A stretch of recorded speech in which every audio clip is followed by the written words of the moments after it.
Di kumno pula baik, saya simpang beriang sampai pi berok ni YouTube channel jenga ke jing tip technology. Barang ni kesengi pula baik ni kon mi kai pi wi bekumno bapila ban ya cashback haba pi recharge bill phone ya ladi. Tak aling ni kai pi. Ni kong dong ni apa new app bok teng free charge. Pila ban chemi u na po Google Play Store na po App Store jang ke Apple. Pila ban ingi la po new app. Te mentangin recharge ban pen pi kumno ngi la ban ya cashback. Don kapor ngajuk ban kam do promo code te mentang kesengi pat Ansu recharge begum tu direct klaim dan kam promo code A.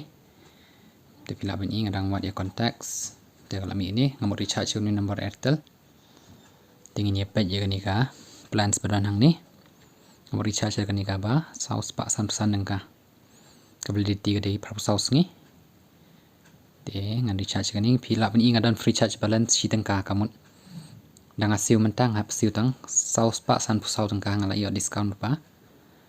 Sistem kama nama ngadam ka free charge balance dengan lapan EP ke video tak aling ni asiu nak mentah dengan type nak yo CVV dengan ada type yo CVV dengan ayang ni pay now pelam ni yang tu dengan klik pay now tekan dot Jepang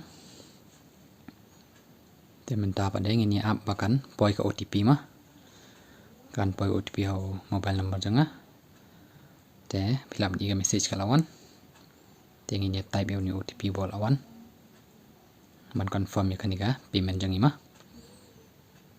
te ingin klik ni make payment dengan ada type ya OTP ngala klik make payment di bilam ini tangkum tu haban on ke location ban i bahama makan la ban track bah te tangkum tu la long te bilam ini kita cashback dengan yo sepuluh ka cashback berkata si tengka kala didok lupa kamu asiu tang saus pak san pusau tengka bilam ini mentan Jepang.